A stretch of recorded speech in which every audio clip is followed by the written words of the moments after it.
Welcome back, Chelsea fans, to another episode of the London is Blue podcast, your home for all things Chelsea FC. Nick, Dan, and myself cover all the match reviews from the latest Chelsea matches. We cover the team news and even throw you some exclusive interviews. Thank you already for being an awesome listener, and you know what? Let's jump right in. All right, Chelsea fans, this is our second episode of the week as usual. Joining me again are Dan and Nick, and Mike jumping back on the line to join us as well. So gentlemen, thank you for coming back. But we do want to let everyone know that we have a special guest for this episode. We have Matt Law from the Telegraph joining us for the first time. Welcome to the pod, Matt. Hi guys, good to be here. It is obviously you're someone who us and I'm assuming most other Chelsea fans follow quite closely. So we're excited to just have someone with your knowledge of the club and everything on the pod. So with that being said, we want to take the opportunity to bring you in our social media questions a little bit, and kind of as fans have asked us questions from the week post Bournemouth and heading into the international break, we thought this would be a good time to kind of kick some off. So Nick, I'd like you to kind of start off, maybe talk about one of Matt's recent articles he's done. That's right. We, there's been a lot of discussion on this pod about Gary Cahill over the years. We've had a lot of social media interaction on this particular player. You recently did a piece on him about how he's one of Chelsea's best purchases in the modern era. Why do you think the narrative has shifted around this player so regularly, even though he's won everything there is to win? It's one of the things that I can't quite get to grips with, not being a Chelsea supporter. Obviously, I follow the club extremely closely. I have an affinity to them, but I'm not an actual supporter. And the one thing I've always struggled with Chelsea in the last few years is the split of opinion on Gary Cahill. It's always really surprised me. I just would have assumed from an outside perspective that he would be club legend, might be a bit strong, but certainly a sort of hero figure, given what he's achieved with the club, given his attitude, given his leadership skills. And yet I always find certainly on social media, there's a massive split. And it's really 50-50 between those who seem to agree with me, and I see him very much as being pound for pound at £7 million, and with what he's won, one of the best purchases of the modern era. Not necessarily one of the best players, but one of the best purchases. And then a real split of people who just won't have it and don't seem to rate him and don't seem to think that the medals and the achievements warrant the praise that I feel he's due. And I also find it very odd at the moment that the club captain, a guy with his experience, a guy, like I say, with his ambassadorial skills, who's acted so well for Chelsea, when he's left out the squad, there's just no debate. There's a lot of people willing to write him off and say, let's forget about him. I'm not even necessarily saying he should be in the team, but I just find, as an outsider, the attitude towards him a little bit strange. So, Matt, I would kind of be interested, since Gary came in £7 million, Azpilicueta comes in £7 million. If you were kind of trying to draw it up and make a determination on who you think was the better £7 million acquisition, would it be Gary Cahill or Cesar Azpilicueta? That is a very difficult question. I mean, I would have them both down as two of the best signings in, like I say, in Chelsea's modern era. And I do think that both of them are quite interesting, because both of them sort of came in with very little fanfare. Probably they weren't expected to make an impact on the team, and neither of them did to start with. In actual fact, Gary couldn't get in the team to start with. Aspie struggled to get in the team to start with, particularly at right back, which is what he came in as. And over time, they've both, really kind of worked their way in and proved to managers their worth. I suspect most Chelsea fans would think that Aspie is a better player. I wouldn't necessarily agree with that. I mean, Cahill has had probably a better international career than Aspie, and I appreciate Aspie's Spanish, which makes it more difficult. I think they're very much on a par. What I would say is, obviously, Cahill has captained the team more up to this point than Aspie, and has won more because of the era that he joined in. And I think has probably seen off greater challenges to his position over the years. I think that he came in pretty much as a fourth choice central defender. He's had numerous defenders kind of come into the club since he's been here, and he's often seen them off. He saw David Luiz off the first time. So I think at the moment, for me, Cahill would be above Aspie, but that's not to say that Aspie wouldn't move ahead of Cahill in the coming years. But I mean, wow, it's a nice debate to have, isn't it, about which one's been the better signing, because they've been unbelievably good value. And I always think it's interesting when people who don't look at Chelsea closely will sort of lazily accuse them of buying success and sort of, the petro millions and all this that Wenger used to moan about. And that really can overlook some of the good value signings. And there's a lot there. I mean, not all at 7 million, but those two are a great example of it. It's not just spending vast amounts of money. It's wise signings as well.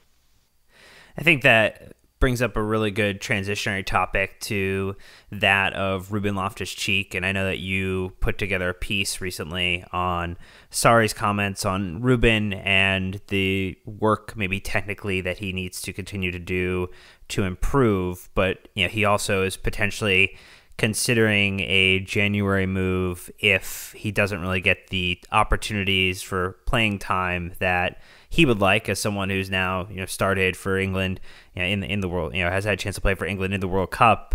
What do you see for his future in the club? Are you kind of concerned, or do you believe that there's a path forward for him? From a Chelsea perspective, I'm probably concerned. I mean, just to kind of run you through how the events have gone as I've seen it. When Ruben went to the World Cup and over the summer, he was very, very much of the opinion, and I know this for certain, that he wanted to come back and make a go of it at Chelsea. He thought he was in a good position to do so. He felt ready to really challenge for a place. And there was, at that stage, kind of during the World Cup and just after the World Cup, in his mind, I don't think there was really any... He said in interviews he wanted to play, but he's got to say that. But in his mind, it was always very much he wanted to come and make a go of it at Chelsea. He certainly wasn't kind of looking for an exit path then. And coming on in the first game, I think that will have given him encouragement. But that Arsenal, being left out of the squad for the Arsenal game, I know really, really disappointed him. And set about a chain of events where he thought very carefully. He had 2 meetings with Sarri in the week after the Arsenal game. I think initially he did kind of express a wish to go out on loan immediately because he was so worried. And then I think the club and Sarri said to him, look, we believe in you. Wait for the cup competitions to come a little bit. We're going to have to use the squad a lot more than it looks like at the moment. You will get opportunities. We do think you can force your way into this side. And it pretty much ended with him at the end of that week agreeing to give it till January, which is where we're at now. He's given himself until January in his mind to get a good run. Otherwise, I think he will really, really push for a move. And the difficulty for Chelsea within this is that at the end of this season, he'll have 2 years left on his contract. Now, if come at the end of this season, he's either gone out on loan and decided he wants to leave, or he's stayed but not played and decided he wants to leave, with 2 years on his contract, Chelsea will be in a position where they probably have to sell him next summer if he decides that, because I don't think they can afford to take it down to a year, particularly as if he will just want to go out on loan again and his value will just decrease while he's playing for somebody else. So it's a huge, huge kind of 8 or 9, 10 months for him coming up. And with Kovacic there, with Barkley seemingly ahead of him at the moment in Sarri's pecking order, and also another player we've all forgotten at the moment is Cesc Fabregas to come back from injury. It's going to be really tough for him, really, really tough for him. And I don't think the odd Europa League game here and the odd sort of Carabao Cup game there is going to convince him his future's at Chelsea. So I don't really see how this one ends well for Chelsea in terms of keeping him, but they might surprise me. You know, Matt, not to put you on the hot seat, I think everyone's concern about Ruben is, I feel like a lot of people are, putting this, all their hopes in the academy on him succeeding. But I think, my personal question is, Do you think, I mean, while he is a Premier League talent, do you think he's a top 6 Premier League talent, in your opinion? And if you don't want to answer, you don't have to, but I think that's, to me, the question, This really isn't a cop-out answer, but I just don't know, because I haven't seen enough of him at that level. I mean, I've seen him play well for Crystal Palace, but also he missed a chunk injured. Yeah. So there'd still be doubts for me about whether he can complete a season at the top flight, because he hasn't done. And I just haven't seen enough of him in a first team to make that judgment. Even for England, he's just played. He's played a full game here, a half an hour there, 20 minutes there, and there are really encouraging signs. The thing I worry about for Ruben is his path with so many managers seems to go the same route, in that to start with, when the team is training, managers will often speak very kind of highly of him and be very impressed by him.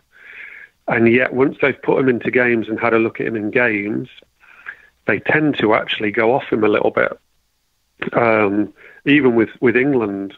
Now, that makes me wonder whether they've all got the same reservations about his work rate off the ball, or his tactical nous, which Sarri's talking about. And not being a manager or a coach and finding it difficult to judge that, it's hard to say what exactly they're not seeing or seeing that they don't quite like. But I do feel there's a bit of a pattern with Ruben, in that managers are often very excited by his talent, and then, having watched him in a match situation, don't quite feel they can trust him. I think with Ruben, it's probably a catch-22, right? Is the tactical naivety and maybe the runs off the ball probably come with game time, right? So you're literally stuck between a rock and a hard place of he's not where you want him, but to get him where you want him, he needs game time. It's the ultimate kind of back and forth that a player has to kind of figure out what that best balance is between being in a top club and getting valuable minutes. So hopefully, though, has been reported and said that Ruben will continue to get some more minutes in the first half of the season, and hopefully that'll propel him onto the second one. To me, I kind of want to talk about our striking situation a little bit. We had a question from Akshay also saying, we're down to 2 strikers that Tammy has left. I know you wrote a piece on Morata after the Arsenal match, kind of talking about, I think we're seeing a new Morata compared to last season, kind of as like you talked about. He's definitely going down significantly, a lot less. I also think that personally, my observation is you see a lot less of the arms up in the air, kind of maybe throwing them down in frustration. My first question is just, as a fan, I'm concerned that we only have 2 strikers. We did this last season to some, kind of lack of success. What about this season? Is it any different? And, kind of your thoughts on the Morata 2.0 this season. Yeah, I mean, I'll deal with Morata first, if you don't mind. I wrote that piece sort of during and after the Arsenal game, as it were, and I was really encouraged by his performance against Arsenal. For the main part, he tailed off a little bit towards the end of the game when he came off, but for the main part, I was quite encouraged by that performance. And Sarri has this wonderful record of really getting the best out of strikers. I mean, Higuain is the best example, but one of the big attractions of Sarri is he's got this great record of getting strikers to score. And I thought it was the style of play suits Morata better, which is what he said after the Arsenal game. Unfortunately, he hasn't quite kicked on yet after that Arsenal game. But I agree, there's less of the throwing the arms in the air. There's less of it falling down, although I suspect that's also part of the way Chelsea are now playing. I mean, he just wasn't programmed to play how Conte wanted him to play, with more long balls going up and more of a physical game. And you could see he didn't enjoy himself last season. I think he is enjoying it more now, although I do think he's still struggling for confidence a little bit. I think the team need to take a little bit of responsibility as well. I mean, Morata, we've seen when he's been on form that he thrives on balls into the box. And I think that the team need to provide him with more balls into the box, this kind of service that he actually thrives on, rather than just always trying to go through the middle and cut through the middle of teams.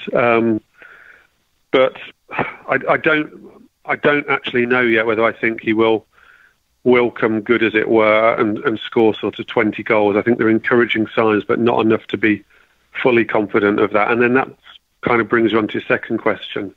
I'm surprised too. I mean, I thought with the Europa League that the club would want 3 out-and-out strikers at the club and in the squad. And I really thought Sarri would have a good look at Batshuayi before allowing him to go out on loan, and he didn't really have a look at him at all in match situations. He obviously looked at him in training. I thought if Batshuayi was to go out on loan, it was going to be towards the end of August to a foreign club, and actually they let him go out on loan pretty much just as the season started, without looking at him in any game time. So they made an early decision on that, which took me by surprise. They were very happy for Tammy Abraham to stay, but he eventually, having wanted to stay, a little bit like Loftus-Cheek, I think, then changed his mind and decided he wanted to go and get minutes. So they're left with a 2, although what I would say and what I would expect us to see at some point is Hazard again to play that false 9. But if he does play that false 9, I'd imagine it'll be a completely different type of false 9 than what Conte was trying to do with him. I mean, Conte put him through the middle and obviously still played the same way, which was very, very difficult for Hazard, although there were times when Hazard actually did score quite a lot of goals through the middle, particularly in the title-winning season when Costa was out the side. But I think it'd be very different now if he played through the middle of Sarri. I think it would be a lot more on the ground. I think he would be given a lot more freedom to roam out wide, and it would almost be a front three interchanging. And I really expect us to see that at some point this season, given that Dries Mertens did so well for Sarri in that role, and if Morata doesn't sort of become prolific, I think it'll be something that he looks at. So I think probably in Sarri's mind, he's got the 3 strikers. Also, I think that theory is strengthened by the fact that Hudson-Odoi stayed at the club, because if Hazard does have to play through the middle a bit, then Hudson-Odoi gives you kind of a wing option off the bench where Willian or Pedro to come off. So I think there's attacking options still. Whether there's a bit of a weakness there, probably, because I don't think they probably know exactly how that's all going to pan out at the moment and who's going to be the first choice. I don't think Giroud quite fits Sarri's style, although he obviously likes him as an option off the bench to help the team get through games and hold up the ball. But I was surprised. I thought we'd go into the season with 3 out-and-out strikers with the Europa League and the amount of games they're going to play. So, Matt, speaking of the false 9, so you really think that we'll go with Eden over maybe a Pedro? I think that's where a lot of people have been chatting about recently. Any? I can see why. I mean, Pedro's sort of reborn under Sarri, and he's really thriving with his style, and maybe he's more comparable to Dries Mertens than Hazard is. What I think we will see is the 3 of them as a front 3 at some stage with a lot of movement. And, it may not be that one particularly stays through the middle and that they just interchange. But I do expect us to see that at the moment. But it's a good point. It could easily be Pedro that has more of the kind of Dries Mertens role than Hazard, because he's flourished under Sarri so far, and he's obviously getting into more goal-scoring positions, judging by his goal-scoring form at the moment. Okay, so speaking about different styles of football, do you have any updates on whether as far as the technical director or director of football? I don't have any specific updates. All I know is that once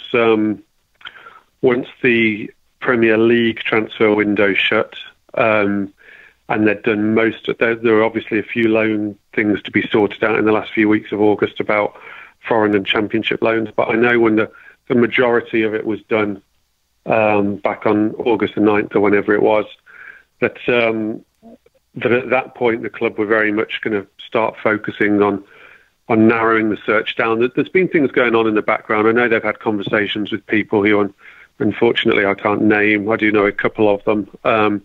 They've had a few conversations. They hadn't actually decided on the exact role, as far as I knew. I honestly don't know whether that's changed, but they were debating whether they want a like-for-like replacement to Michael Emenalo, as in very much a traditional technical director, or maybe they would split the role up and have someone to come and almost work in one department and maybe another person to work in another department, one to help with the loans, one more with the first team.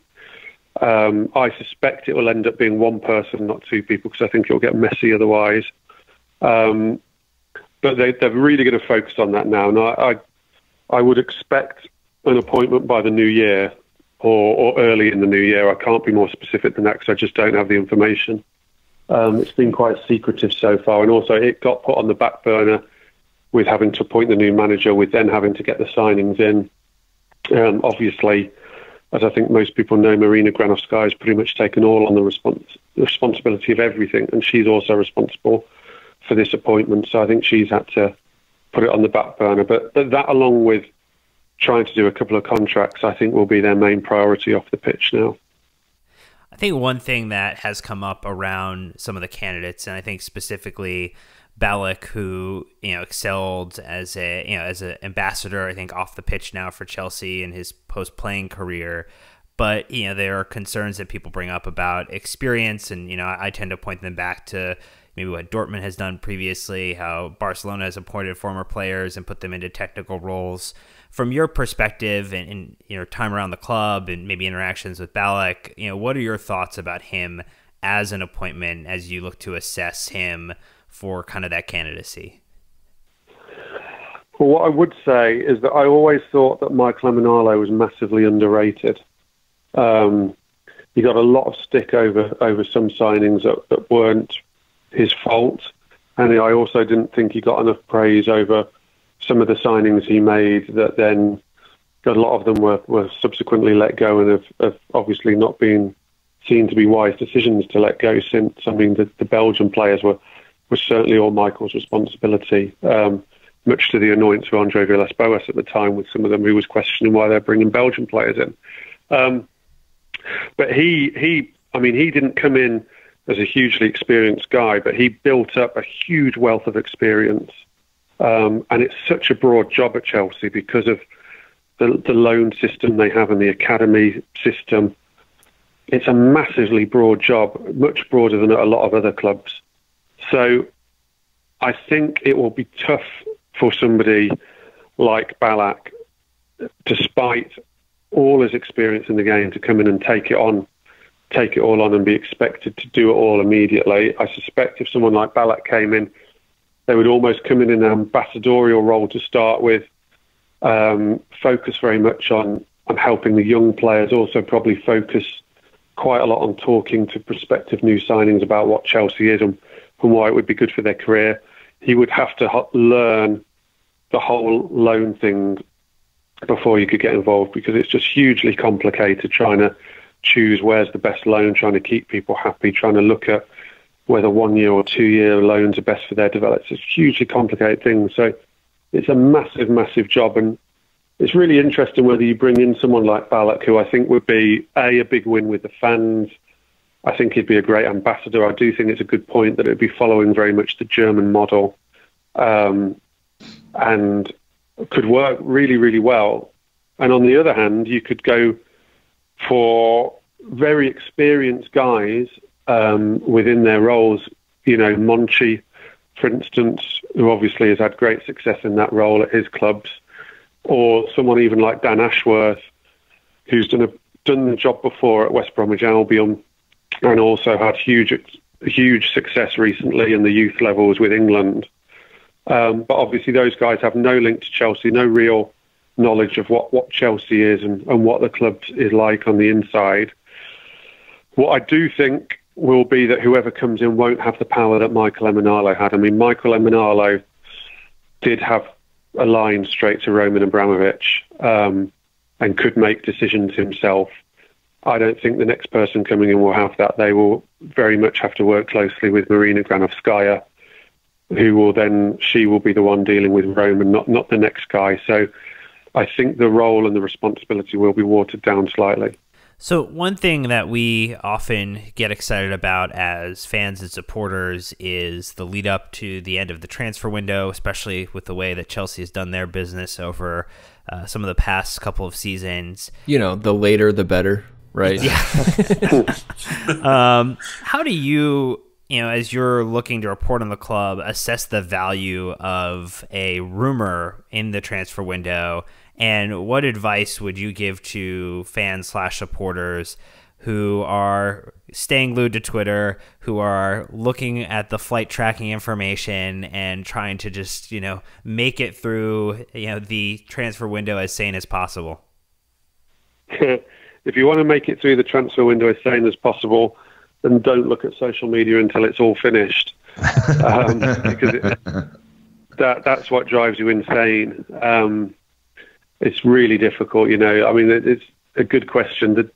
The most difficult part of my job has actually become not getting information, although that is very difficult and shouldn't be underestimated, but is actually trying to sift through the rumours and what's worth trying to check and what's not worth trying to check. Because you've got to think, from my point of view, you never have just one contact. You have a few contacts who you can go to with this stuff, and you've got to be careful with them. You can't be badgering them 10 times a day, throwing every rumour at the sun that comes upon Twitter or the internet at them, because, obviously eventually they've got a job to do and they can't be fielding wild rumours every day, all day, and they will stop answering calls. So that's one challenge in itself, is knowing what information to take to people, what you feel is worth checking out. And it's always incredibly difficult. I mean, probably my best story is one of my most painful experiences covering Chelsea in terms of a transfer window, and that was a couple of years ago when David Luiz came back. And I remember I'd been out somewhere and I came back, and I'll be honest, I'd had no wind of the fact. Everyone knew they were after central defender. I knew some of the names they were looking at. I knew some of the options available late in the window, and I hadn't heard David Luiz at all. So I come back home one night. I switch on my phone and my phone's going, and I'm getting told that there's rumours doing the rounds that David Luiz is coming back and that the deal's on. So I managed to get hold of probably one of my best Chelsea contacts to say, what do you think about this rumour? And they said, do not touch it. It's not going to happen. That's just not on the radar. Don't go near it.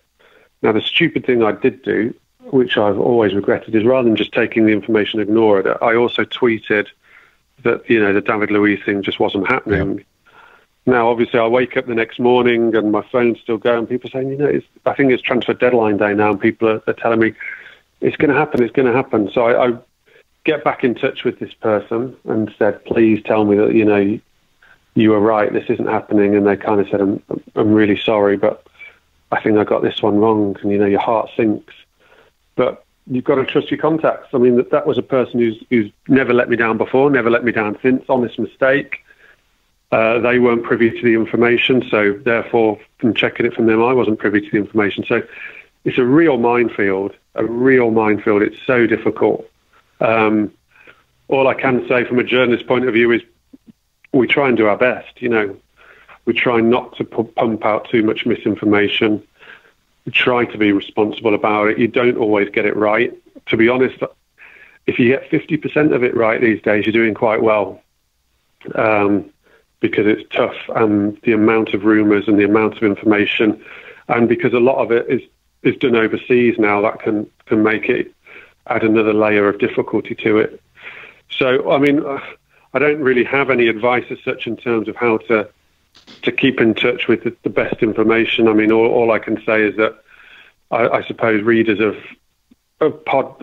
websites and readers of newspapers and listeners to radio and watchers of people on Twitter who know things will just for themselves decide who they feel gives them the best information. And generally, whilst there'll always be one or two people who probably break the news, if you then find that there's people then following that news, then you tend to know that it's been confirmed somewhere, and then you know that there's really something to it. So if you see a tweet go up or an article go up or a couple of tweets or articles saying, oh, Chelsea are after this guy, and then maybe in the next few hours or even the next morning, more and more people start saying, yeah, I've heard this and I've heard this, then you really know that there's someone out there saying, yeah, this is right. When people put out one and it goes completely silent, it doesn't mean it's not right, but it probably means it's not quite in the pipeline because people aren't out there confirming it to people. But hey, if I could, I'd switch my phone off in the transfer window and wake up with it all done, because I hate it. No, Matt, and we, I think, as people who follow your work and I've seen you break several stories, are always excited by the news, and it's almost as close to official typically when we read an article by you. So we are, always, paying attention to what you say, and definitely appreciate all the work that you do. I know you kind of went and talked about something that was a learning lesson and maybe not your favorite moment. Is there a story that you broke in your time in covering Chelsea that you're most proud of, in either being first to the scene or in the depth or understanding that you were able to provide in the accuracy of the reporting? There's been a few, to be honest, that I always like. I mean, last season I did Michael Emenalo leaving, which was big news. I think, people will probably always tell me, oh, you didn't break this story because they'll claim they read it elsewhere, but ones I feel I did well on was Morata coming in. I felt that I got that early. I got the detail of that quite early. Pedro, that summer, Pedro came from nowhere. I mean, Pedro was going to Man United. I remember being up quite late and receiving a call out the blue. Me not heard any rumours on it particularly or chasing it, and got a call out the blue from a contact who did me a good turn and pretty much said, Pedro's signing, and that really came as a shock because everyone thought he was at United. The more surprising they are, the better. Sometimes you do ones where, people are onto them. People, the Barkley was a running saga. I got it in the end, but everyone knew that Chelsea were after Barkley. The more surprising they are, the more gratification they give you as a writer. But, they're all good. They're all good. Just a quick segue, Matt, from, kind of the Gary Cahill bit earlier to another player who, I think has divided a lot of Chelsea fans, and that's Marcos Alonso, a guy who is clearly, up there in skilled talent for offensive reasons. I think kind of splits the fan base defensively. After hearing Maurizio Sarri's comments that he could be one of the best left backs in the world, or that he already is close to that achievement, where do you kind of fall on Marcos Alonso as a left back in this new system? Yeah, he's. I think he sums up where Chelsea are at the moment actually really well, Marcos Alonso, because he's unbelievable going forwards. I mean, his assists and goals and winning penalties, and he can look like he's playing as a forward. I mean, I saw Hazard said after the Bournemouth game that he sees Marcos Alonso running past him quite a lot and thinking kind of what you're doing. But he's so effective. I mean, he's such a weapon for them, and he's very intelligent at knowing where to run in attacking positions. I mean, he doesn't just go headless, kind of flying down the wing or anything. He cuts inside a lot, and he knows how to pick up space, and he knows how to arrive in the box and arrive onto the end of crosses very well. But the reason I say I think he sums them up very well is because they don't quite have a balance either yet, which is what they need to find, because for as brilliant as he is going forward, and I think he is brilliant at it, they are definitely vulnerable down his side defensively. And I don't think they've really played against a team yet who've been able to fully take advantage, and a fear when they play against a Liverpool or a Manchester City, possibly even, well, certainly a Tottenham, possibly a United, maybe not so much, is that they will take advantage of that. I do think that Sarri and Alonso between them need to find a balance, that he can't go as far forward as he does all the time and then expect to really, really challenge at the top end, because I would be amazed if they didn't get found out a little bit, particularly with my old friend David Luiz on his side in the centre as well. I don't feel that you've got quite that solidity to cover either. So, look, he's an amazing weapon. Against the teams they've been playing against, fantastic. I think we will see the role balance out a little bit more as the season goes on. But, I mean, Sarri's right. What Sarri said was at the moment he's probably one of the best in Europe, which he is, because, Mendy is a great left-back, but it's hard to name a lot of great left-backs in Europe right now. And what he actually said was if he improves on the defensive phase, he can become one of the best in the world. And I would 100% agree with that. I mean, if he can get the balance right and become a top-class defender as well as, a really, really top-class attacking left-back, then he would be one of the best in the world. Speaking about some other points of contention in the defensive lineup, what is your opinion about our best center back pairing? There's a lot of people who are, in my opinion, giving a lot of shtick to Luiz and calling for Christensen.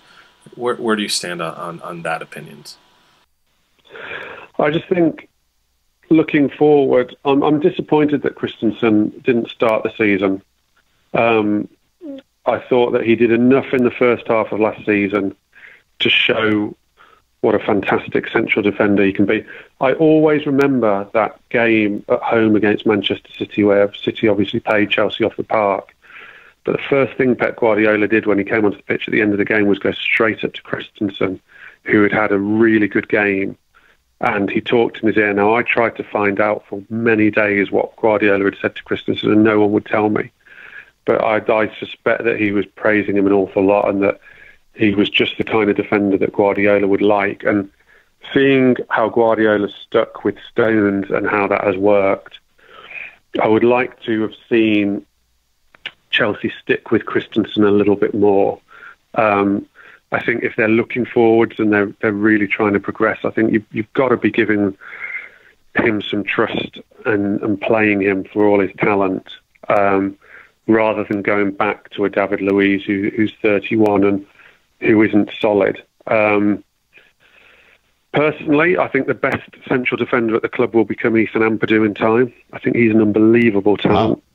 Not right now, but I think maybe in the next 2 years he will be the best central defender at the club. But for now, I mean, my choice would be Rudiger and Christensen. They would definitely make mistakes. But I think that would be looking forwards. I get why Sarri's playing Luiz. Obviously, his distribution fits very much into the Sarri ball, but I just don't see it as a progressive step. Speaking of the center backs, as a center back myself, I think when it comes to Gary, I think a lot of the vitriol we saw, I think a lot of people attributed maybe the 15-16 season to some of his errors. I don't think we're necessarily fair. Do you think Christensen has the ability to fit into that Sarri ball and play the ball well to his feet and distribute out? Because that's my concern, and I feel like that's why we're seeing Luiz, is because he plays that ball so well to his feet and can distribute out. Do you think Christensen has that? Yeah, I do. I do think in the same way that John Stones a couple of seasons was making some really terrible mistakes and getting a lot of criticism for it, I think you'd have to accept that would happen with Christensen. But I think he's talented on the ball. I think he can definitely play the ball out. It would just be a case of learning slightly on the job of where and when to play and how to do it a little bit. But I actually think he steps out of defence really well. I think he's a lovely ball player. I just think it's getting rid of that naivety. I still think Gary's got something to offer.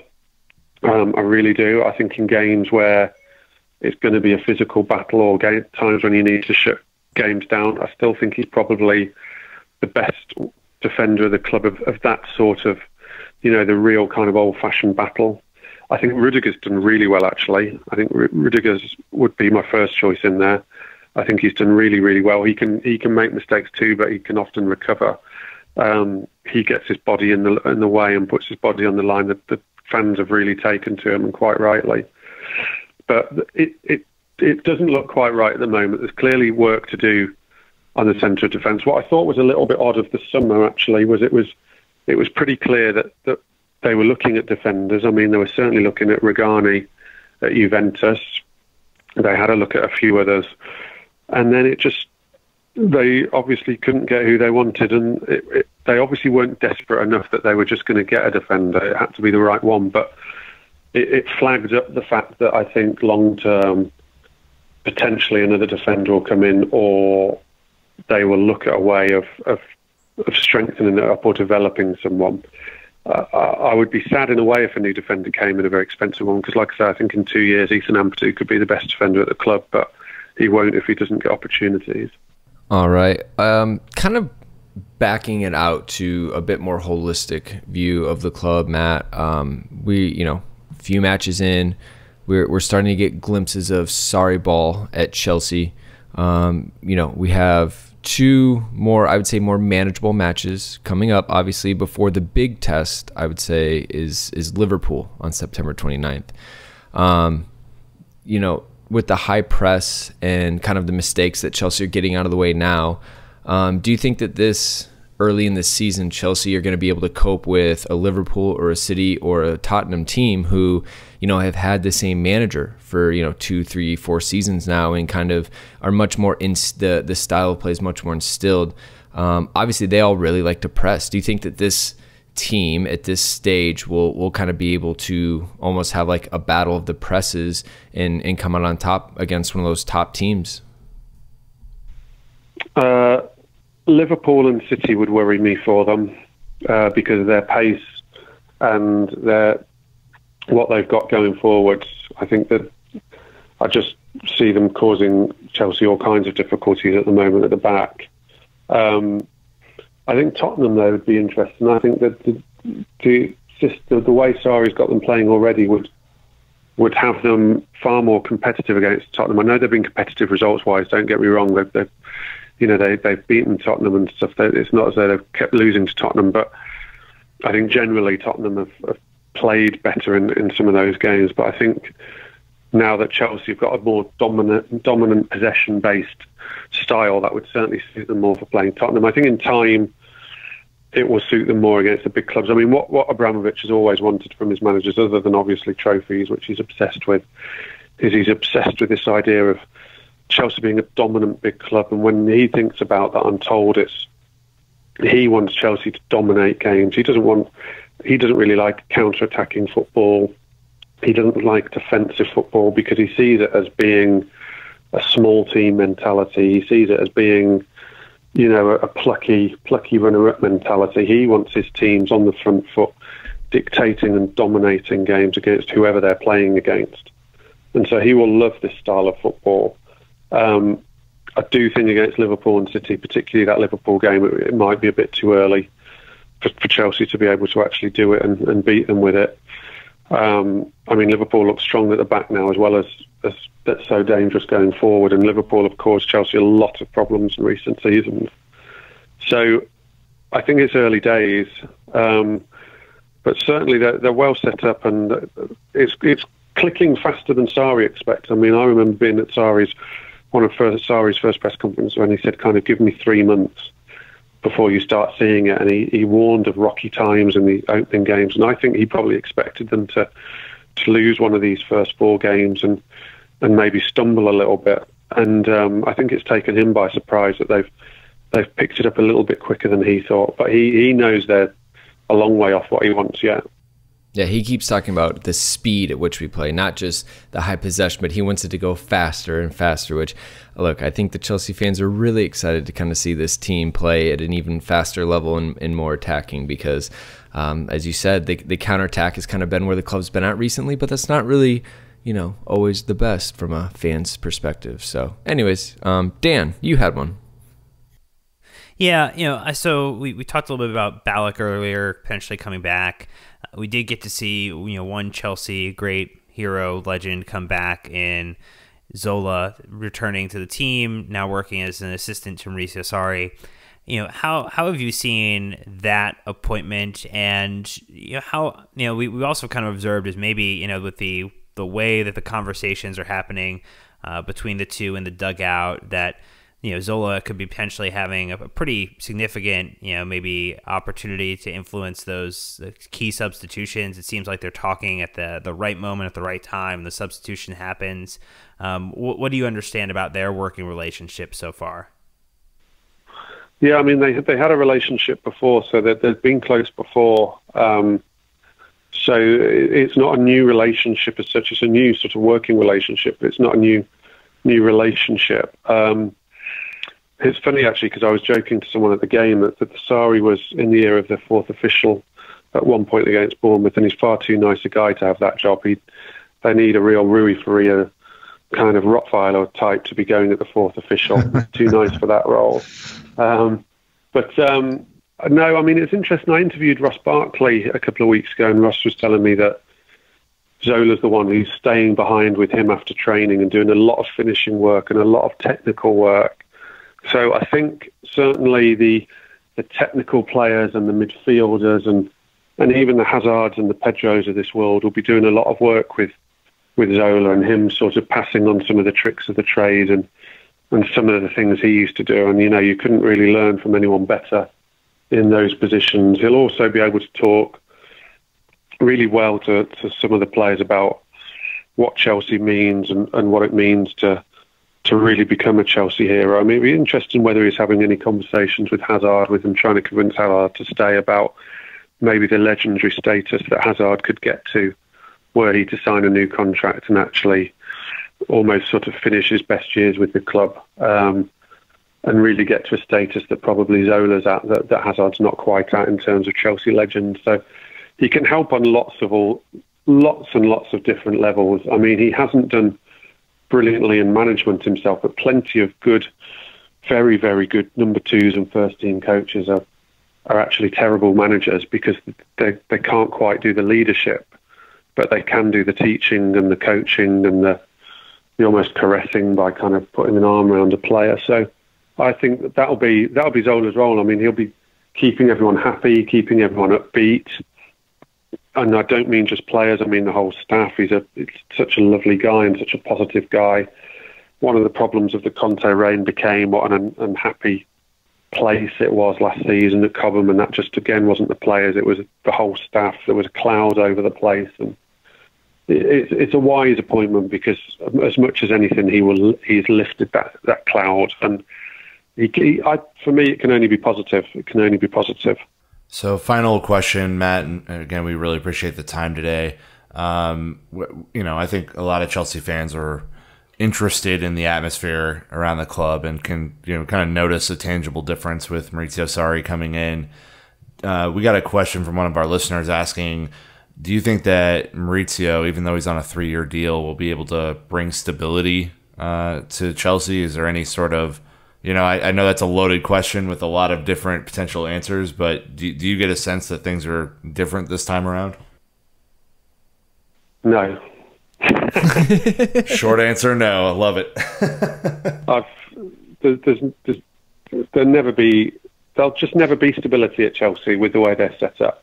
It's not set up for stability, and it's part of what they feel brings about results. The instability, if you like, brings out the best in people, keeps people on their toes, keeps people believing that they have to overachieve and overperform to remain in their roles and remain in their positions. So that instability is what Chelsea have been about since Roman Abramovich has been the owner, and it's what they feed off, and it's what they'll continue to feed off. I mean, one of the best signs of the fact that not even Sarri particularly thinks there'll be a lot of stability is that when he was asked about his smoking recently, he said, well, he's going to look to quit for 1 or 2 years and then he'll start again. The inference being in 1 or 2 years, he won't be at Chelsea and in a country where he can't smoke where he wants. So it was a joke, it wasn't a serious sort of... But these guys who come in know exactly what the club's about. I mean, they've been through it lots of times.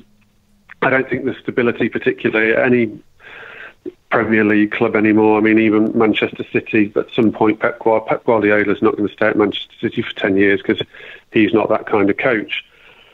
So, hopefully what will happen with Sarri, and what I do think there's a chance with, is that he could see out the majority of his contract, if not all of it, without there having to be any sort of terrible meltdown or terrible falling out.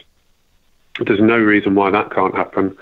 But I don't see a coach coming into Chelsea and spending years and years and renewing their contract and even spending sort of 5 years there, because I just don't think that's what the club is set up for and what Roman Abramovich sees as being a recipe for success. I think he likes the change, he likes the new ideas, he likes the fresh challenges, he likes being people kept on their toes. And the coach is always the easiest one to change. It's not easy to sell players. It's not easy to get the value you think you should get on players. It's then not easy to replace players. It's tough picking the right coach, but it's easier replacing coaches than it is players. So it'll always be the coach who goes before the players at Chelsea. And it's not necessarily a bad thing. I don't subscribe to the fact that it's a bad thing because they've been so successful with it. It's been good for managers as well. I mean, Brendan Rodgers once famously said he wouldn't want to kill a career by going to Chelsea, but most of the managers who come to Chelsea do actually win trophies before it all goes wrong for them. So it's not that bad for their CVs. It's just whether this one can end amicably, which would be nice, because I think it was such a shame the way it ended with Conte, because Conte in that title-winning season became such a hero. You know, it wasn't always great football, but it was very exciting, and he really had a connection with the crowd at one stage, and it was a shame that all turned sour, because I do think he should be looked on as doing a fantastic job, and unfortunately his legacy has been tarnished a little bit. We are also subscribers of the theory for, you know, Antonio Conte being remembered for a lot of great things that he's done. So I think that, yeah, it'll be really cool. Yeah, wow, that was awesome, Matt. I guess for us, just want to say thank you again for coming on and joining us as a guest and spending some time with us. Really appreciate that. No worries, thank you. Obviously, to all of our listeners, make sure you are following Matt on social media. I believe it's Matt_Law_DT. Is that right? It's Matt_Law_DT. There we go. Yeah, I'm sure people can find me. Absolutely. We retweet a lot of your stuff as well, so you can always go to our social profiles as well. But again, you know, just a huge thanks. Make sure you guys all follow Matt throughout the season because he'll have a lot of great insights. But again, thank you so much, and we appreciate your time today. Good stuff. Cheers. You too. All right. Well, as you all heard, that was an amazing interview with Matt Law, again, of the Telegraph. Super excited to be able to have him on as a guest, but we do want to go ahead and look forward, just kind of see where the top four stands as we head into the international break. But Nick, before that, super, super exciting announcement that we will be kind of helping our fans get through a boring international weekend, correct? Yeah. As you know, international breaks are the bane of our existence here at the podcast, especially when there's no big tournament happening. So a couple of things to help tide you over.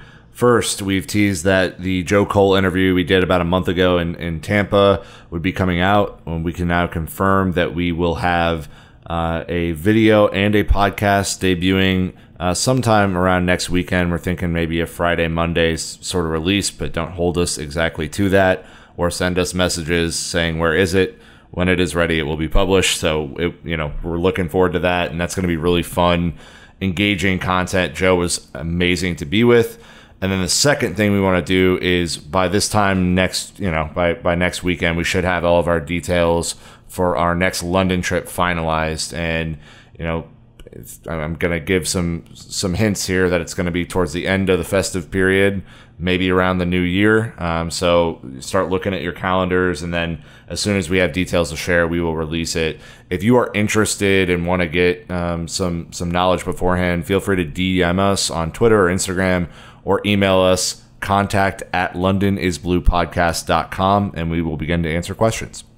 So many questions, so many answers. We're all over it. Hit us up. But as we look ahead to, how the table stands, obviously international break, no matches, just a bunch of boring internationals. Mike, the top six, right? I guess, the Premier League is more competitive these days, so we kind of call it a top six. 3 teams still undefeated, typical giants of Europe, wouldn't you say? Yeah. Your Watfords, right? Legends, man. They're huge. As well as Liverpool and a certain Chelsea FC, right? It's very tight on goal difference. Obviously, 8, 7, 6 being the only differences between the 3 teams. Man City 4th, Tottenham 5th, and Bournemouth, Dan, in 6th. I mean, your reactions and kind of surprises. I know we did our preseason predictions, and, some of us had Chelsea in the top 4, some of us did not.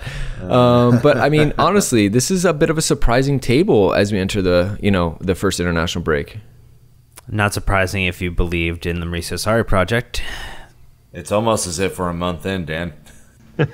It's a month in, but when you factor the fact that we have already earned 12 points, 12 points in 4 matches, which is 17% in 4 matches of the total amount of points we acquired all of last season in 10% of the games. So our points per match average is looking to trend hopefully much, much higher than it was last season.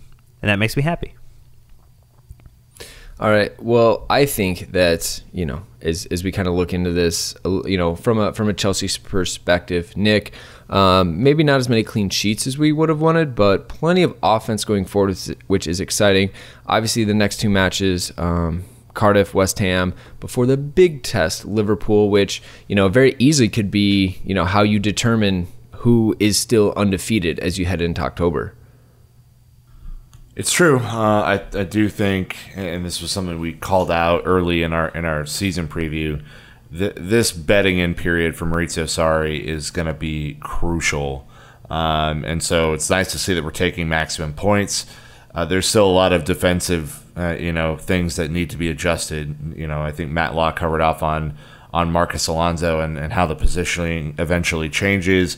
Clearly David Luiz has some adjusting to do. And then I think, the way that Rudiger and Cesar Azpilicueta interchange is going to be really important as well. So as we look ahead, and I would kind of take Liverpool out of it because they're just kind of a different beast, but you would look for this team to improve, Mike, in that area and make sure that we're tightening up the screws as we head into October, November, December.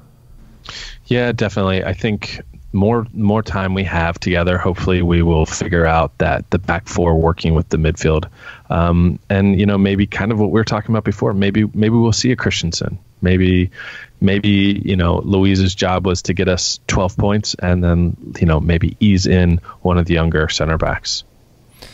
Well, I think that, most Chelsea fans are going to be pleasantly surprised at this rate, seeing that, with the new manager, new system, some new players, obviously Jorginho just slotting right in, starting to see more and more from Kovacic and Nazar getting back to fitness. It has been a very great beginning to the season, but it is still early days. As we mentioned, only 4 matches played so far, 34 more to go, all of them in England for now. And I'm just kidding, Dan. I don't want to open that can of worms. But my point is, a lot of time to go. Early signs are really positive. I think that, at this point, there shouldn't really be too many concerns. But anything that you are kind of looking forward to at the international break? I know you're usually really big on the injury watch during those weekends. It's going to be tough.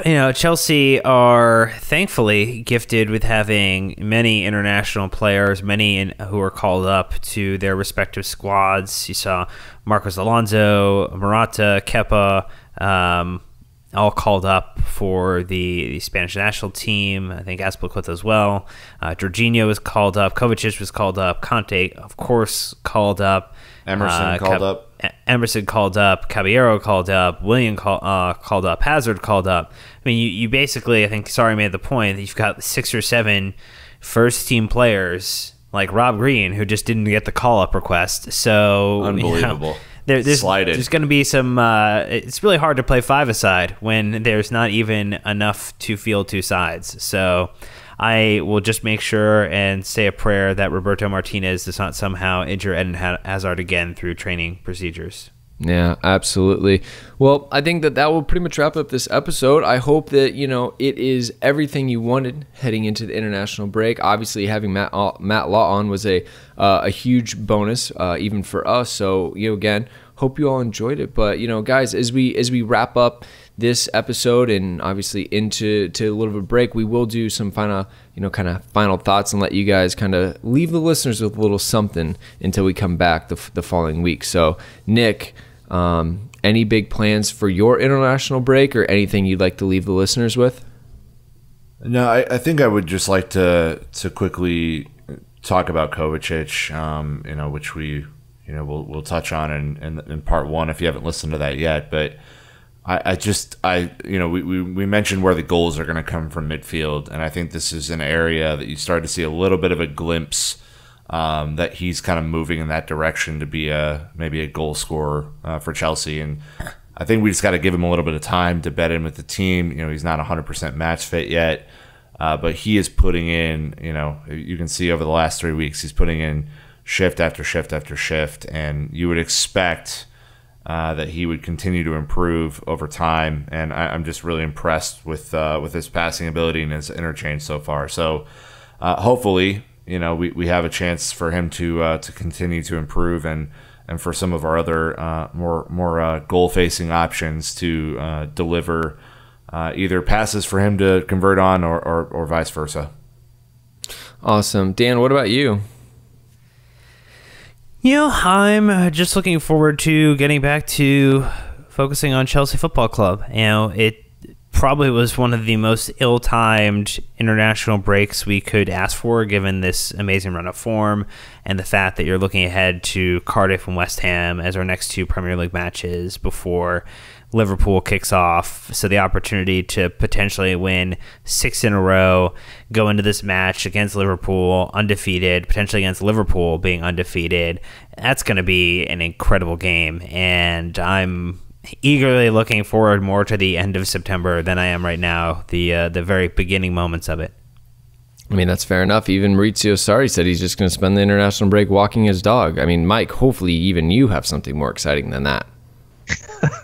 I'll be walking my dog as well, but I'm hoping that some of the supporters, we start focusing on this is a new season and new looks, and I think there's a lot of times where we keep seeing questions of who's better, Pedro or Willian or Barkley or Ruben, and my thought is we have lots of options, and I'm just really excited to see how Sarri is going to outfit the team for any given specific match, and I'm looking for, even with Giroud and Morata. Like at this point, I just kind of makes me happy to see what's going to come out, and I feel like everybody's just going to be doing their best. So that's where I am. I would like to think so as well, But that'll wrap us up. All right, fans, that is going to do it. Again, first international break of the season, always the worst. Thankfully, we are even more upset because of how well the team are playing and the results are coming. But don't worry, it'll all be back. Look ahead for that Joe Cole video on the weekend, and then we're actually going to drop the full-length podcast on that Monday. So even though there's no matches, we'll still have a podcast coming at you, which will be great. It's a little bit different format, but I'm sure you will love it. So until next time, Chelsea fans, you know what to do. Keep the blue flag flying high.